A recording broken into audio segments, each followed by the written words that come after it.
Maayong adlaw mga ka-code eskwela, ani nasab kita karon sa ato ang bag-o nga lesson nga maghisgot og string methods. Una ta mo padayon sa unahan, ayaw kalimti sa pag-subscribe sa atong YouTube channel para updated ta sa bag-o nato nga mga tutorials ug mga lessons. Karon dito ta sa ato ang ah, focus ang kaning mga nagkalaylahi nga mga string methods nga pwede natong magamit sa ato ang mga strings or string variables. Okay? So, bali sumpay ni siya sa katong gibiyaan nato nga niagi nga lesson nga nagisgot mostly or nakafocus lang sa mahitungod sa strings. Okay? So, natay dire simple nga program no. So, console app lang ni siya nga atong gibuhat. Okay? So, diretso ta sa ato ang code demonstration. So, diri sa line 9, nag-declare ta diri og string nga variable. So, kung ma-remember ninyo sa previous na to nga lesson, mo ni ginatawag nga to nga implicit typing, meaning nagamit tag var nga keyword para i-declare atong string variable niya initialize na to siya ani nga string. So, sa atong example is Star Trek The Next Generation. Okay? So, ang pangalan sa atong variable is my favorite show. Okay. So, ang una natong hisgutan nga property na pwede natong gamiton para mahibal-an nato no kung unsa ang katas-on sa atong string, meaning kung pila ka buok characters aning string nato nga variable. So, ang property nga pwede nato makuha na is kaning length. So, diri sa length no. So, kung ato ning i-type, kung mag-type ta og dot na atay mga lahing options diri no, mga manggawas sa atong IntelliSense. So atong pangitaon natay length diri nga property. So kaning length mao ni magamit nato nga property para mahibal-an nato kung unsa ka taas ang ato ang string, kung pila ka characters. So atong iparan no para makita nato ang output niya. Okay? So nakita ninyo diri sa ato ang console app nga naay ni gawas nga 30, meaning 30 ka characters ang ato ang string variable. Okay? So mao na siya ang resulta sa paggamit nato atong length nga property sa string nato. Okay? So ingana siya.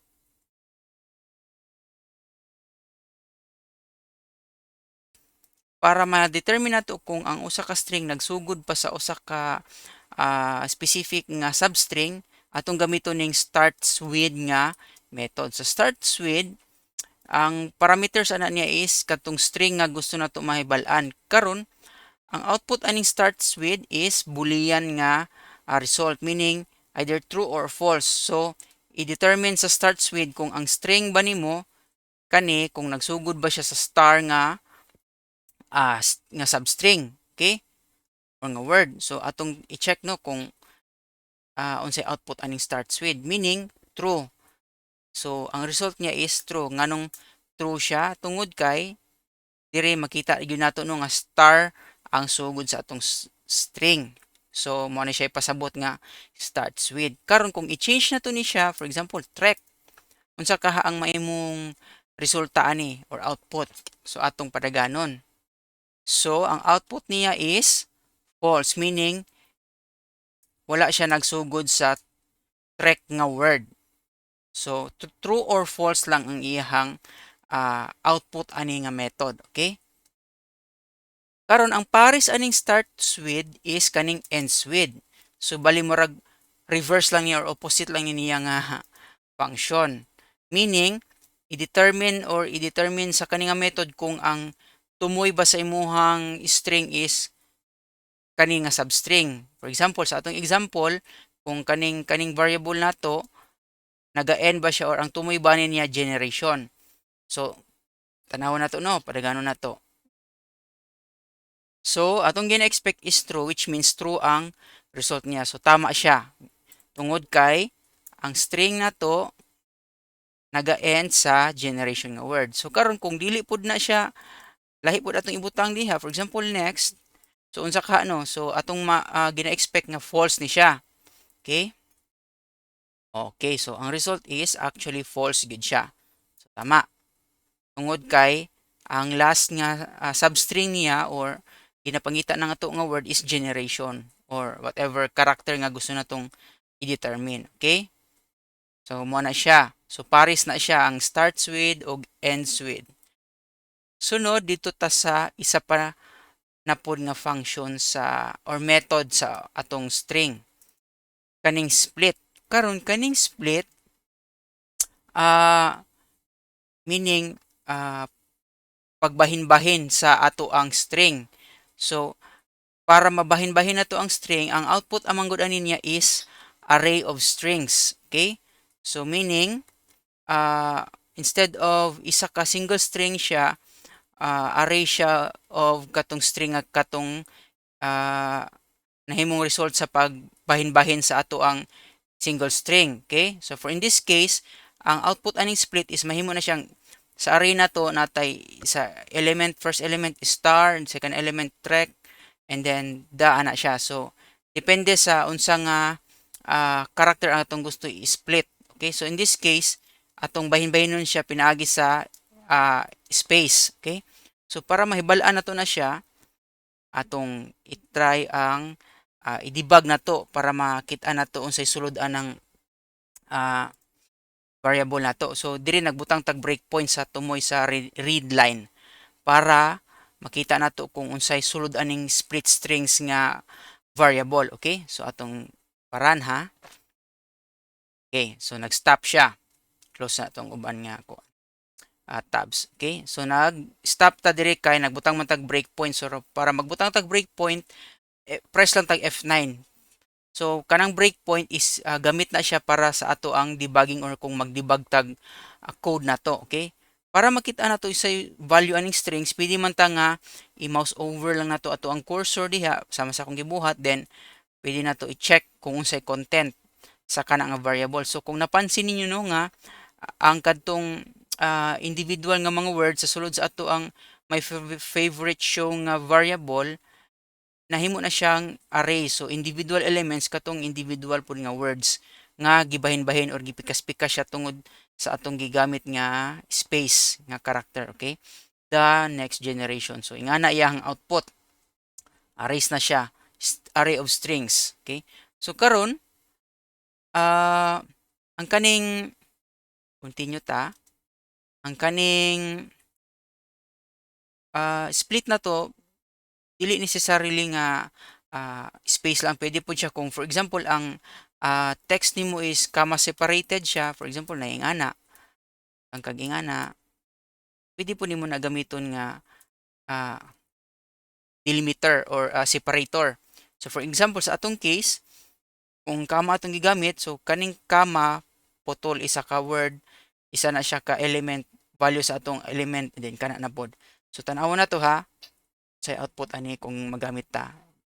For sa example lang nato. Okay, so i-mouse over na to balik ang split string, so tulo lang siya kabahinan kay first niya nga gibahin is kaning sa first na to nga comma, then sa second comma, and then katong last niya nga remaining strings. Okay? So ingana ang gamit sa split.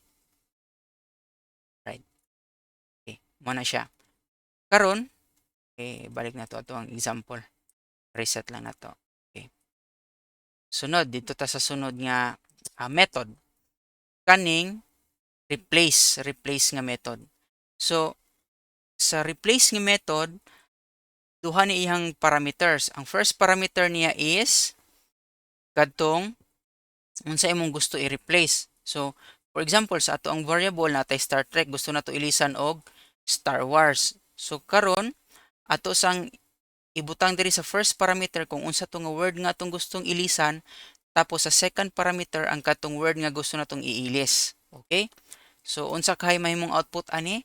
So atong gina-expect nga ang output aning kaning replace nato nga method is Star Wars The Next Generation instead of Star Trek. Tungod kay replace meaning pulihan ang substring sa usa na pud ka substring nga gusto nato. Okay? So ato ang padaganon para makita nato ang output. Kalon sa nato ang breakpoint. Then continue ta. Okay? So nakita ninyo no nga ang output niya is Star Wars The Next Generation tungod kay ato ang gigamit tong replace nga function. Okay? So ingana ang replace function. Okay? Sunod, kani same lang yapon siyang example, nag-iilisan lang nato og the. So isa lang po nato nga bantayan sa replace is kung ang word nga gusto natong i-replace present multiple times sa atong string, ilisan po niya multiple times. So for example, diri sa atong example, nay duha ka da, tungod kay atong first parameter da, ang gusto natong ilisan, puros na siya ilisan og A, capital A. So ingana ang nature sa replace nato nga method sa atong padaganon para mahibal-an gyud nato, no. So instead of, di ba, the dog, the cat, nahimo na siyang a dog, a cat, tungod kay duha man ang existence sa the nga word dito sa ato ang string. Okay? So ingana ang replace. Sunod, medyo taas-taas ni siya, pero just bear with me lang, okay? Kaning remove. Kaning remove is magtanggal ka og mga characters sa imong string. So ang first parameter niya is kung asa magsugod. Okay? So sa ato ang case, gibutang man nato nga at sugod sa index 4. So ang strings is zero-based index, meaning since ang string is a sequence of characters lang siya, so murag mahulog na siya murag array of characters, no? Individual characters. So for example, sa ato ang remove, nagbutang tag 4. So ang mahitabo is 0, 1, 2, 3, 4. Sugod diha hantod sa tumoy. So tan-aw na to ang output ani kung unsa. Okay? So gikan sa element sugod sa element 4, 0, 1, 2, 3, 4 katong space, hantod sa tumoy, tanggalo na niya, and then i-return lang niya tong uh, remaining nga string. So ingana ang remove. Karon ang isa ka option sa remove pod is kung asa nimo gusto magsugod, and then niya ang ikaduha nga parameter niya is kung pila lang pod kabuok imong gusto nga tanggalon sa imong string. Okay? So diri sa atong example, magsugod ta sa pinakauna, index 0, and then upat lang kabuok ato ang kuhaon nga characters. Okay? So atong gina-expect nga result ani is kanilang ang i-return nga value. Okay? So atong iparan para makita gyud nato. So napansin niyo no nga track the next generation na lang ang output niya, tungod kay ang ibutan nato nga parameter is magsugod siya sa 0 nga index hantod sa nya upat ka buok lang nga letters atong or characters atong kuhaon. So natanggal ang katong star o katong space. Okay? So ingana siya. Right. Muna siya ang function sa remove. Okay.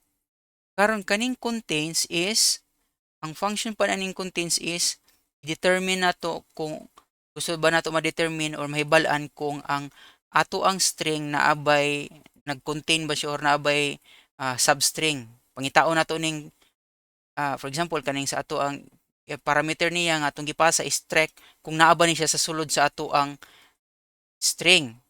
So mag-return lang siya true or false. Kung naa siya, meaning true ang yang result. So atong padaganon, so true siya. Karon example, magbuhat tag string, maggamit tag contains, no, nga wala, for example wars. So kaning wars ang dapat ang result niya is false, tungod kay wala may wars diri sa atong string, di ba? So tan-awon nato ha para ma-double check nato. Okay? So tama siya nga ang sorry. Ang kaning first nga example is contains track, true kay naay track sa Star Trek nato nga string. Sunod ang kaduhang example nato is wars, wala may wars diri, so mag-return siya false. So ingana ang function aning contains para mahibalaan nato kung naa ba ang usa ka word sa ato ang string or ang sequence of characters sa atong string. Okay? Sunod. Okay, dirita sa padding nga mga functions. Okay? Kaning padding or duha ni siya, pad left o pad right. Sa pad left, i-right aligned niya ning string nimo. So ato sang tan-awon unsay result ani. So for example kaning nagbutang tag pad left, meaning magbutang siya space nga tulogi sa left side, meaning right align siya. Tungod kay duha ra man atong example nga character, so ang maupot niya maraging ani na. Pero kung 5 po siya ka characters niya, 5 po nimong ipad, meaning as is lang. So in this case atong tan-awon ha, padagano nato para makita nato. Okay? So napansin niyo no nga naay space dire. Tulon equivalent na siya sa tulo ka character tungod kay duha lang man ang character nga atong gibutang sa ato ang string. So napa siya magbutang pa siya additional nga spacing dire. Ipad lang niya or padded lang siya ang out resulting string. Okay? Karon ang pares ana niya is pad right. Kaning pad right is bali left align po na niya. So sa atong example magbutang tag pad right, so pad 5 ya ka spaces, okay? So ang mahitabuan na niya 1 2 3. So ingana na siya magbutang siya tulo ka spaces sa right para para makumpleto ang 5 nga characters, padded right siya. So kay di man na taw siya kayo maklaro, nag-append lang ko, nagsumpay lang ko dirigian para makita nato no ang output kay spaces ra manggod. So napansin niyo no nga kani siya na space diri pero tulo ni siya kabuok. 1 2 3 ana nya 5 gyud na siya including ang kaning printed character nga kaning hash nga mga symbols. Okay, so ingana siya ang pad right. Mo na siya mag-create kag padding sa spacing sa imuhang strings. Karon isa pod ka function sa string is kaning reverse. Okay? Pero ang mahimong resulta ning reverse is i-reverse niya pero ang output niya is a list of characters. Dili siya ingon nga i-output niya nga string siya nga isa ka tibok nga string as a result nga naka-reverse na. So naay isa ka simple way para maka-output ta og string nga gi-reverse siya. Okay? So for example, kaning my favorite show na to nag-apply tag reverse nga method. Tapos ato na siyang i-output. Okay? So tungod kay, 'di ba, if maka-remember mo sa previous na to nga strings nga lesson, pwede ka mag-initialize or mag-declare og string nga mag-contain og array of characters or char array nga data type. So kay ang reverse ani niyang ang result aning reverse nga method is I enumerable, meaning murag list siya sa character nga data type. Pwede na to niya siya sumpayan og to array para ma-convert siya into an array of characters or array of char nga data type. Tapos pwede na nanto siya sulod sa ato ang variable nga string. Tapos pwede na nato siya i-output, okay? So this is one way of outputting ang reverse nga string. So daghan magpwede paagi, pwede po ka mag for loop or depende sa imuhang diskarte. Pero kani siya would be the simplest way para maka-reverse ka sa string. Okay, makapa-output kag reversed nga string. So napansin niyo no nga kung diri ka magsugod is Star Trek The Next Generation. So baliktad siya. I-reverse lang niya ang string. Okay? So mo na siya. Okay, hapit na ta. Gamay na lang. Sunod, isa pod ka function or method nga pwede natong gamiton is kaning to lower. Kaning to lower is i-convert niya ang tanan characters na to naog na to ni para paduol ta sa atong example. Okay. Yan. So kaning to lower is i-convert niya ang string nimo into lower cases tanan. Okay? So unsay output ani atong padaganon para makita dayon nato. So napansin niyo no nga kaning Star Trek The Next Generation, small letters tanan ang na-output nga string. Di ba sa ato ang string diri is star, nakakapital letter ang first letter sa star sa trek nya, the next nya generation ang first character nila is capitalized. But in this case, nag-apply man tag to lower nga method na convert siya into small cases, okay? Ang mga characters. Tapos ang baliktad po niya, ang opposite po niya nga function is kaning to upper, which means i-convert niya ang atong string into upper cases. So, atong padaganon. Okay, so nakita ninyo no nga ang output niya naka-capital letter siya tanan. Tungod kay ang to upper or short for to uppercase. So, i-convert niya into capital letters ang ato ang mga characters. So, ingana yung function. Okay? Sunod. Kapit na ta. Kaning atong isgutan sunod is kaning mga trimming functions niya. Dito sa trim. So, from the word trim, meaning kuhaan o specific nga spaces ang strings na to. So, tulo ni siya ka variation. Okay? So, kani for example, dirita sa ipa-output sa nato ni ang ato ang variable. For natay example diri no trim star. So, kung mapansin niyo ang atong string na ay mga spaces before sa Star Trek, unya napoy spaces after sa Star Trek. Karon, para matanggal na itong mga spaces sa sugod o sa tumoy, pwede ta mo gamit og kaning method nga trim. Okay? So, dire, ang trim is tanggalon niya ang mga trailing o trailing spaces o katong mga sunod nga spaces. Okay? Ang sa sugod o sa ulahi nga mga spaces. Okay? So, dire sa atong example, nagsumpay lang pug kog hash nga symbols kay para makita nato kay spaces man gud yang gi-remove. Okay? So, atong padaganon. Okay? Sa sugod, ang ato ang first jud nga string by default is na yung mga spaces. Okay? Tapos, diri sa pag-apply na kuan trim, natanggal na ang kadtong spaces sa Star Trek na nga string, di ba? Wala na space sa left ug sa right niya, sa sugod ug sa tumoy wala na.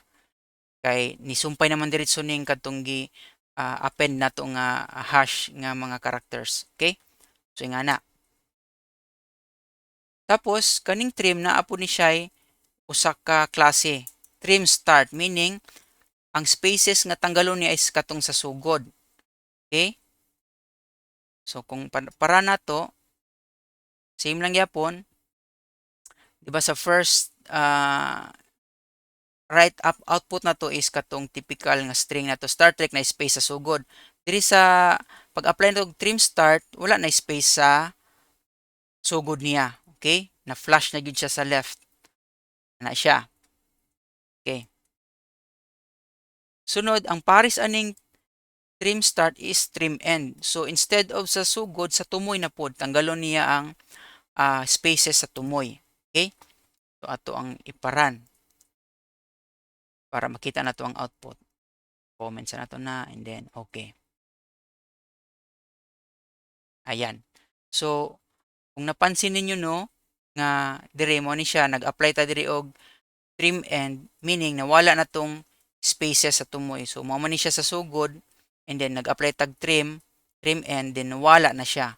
So ingana lang ang function sa trim end. So di man ka makalimot ani kay paris-paris man siya kung nagsugod kag trim then pwede pud ka mag apply og trim start and then trim end.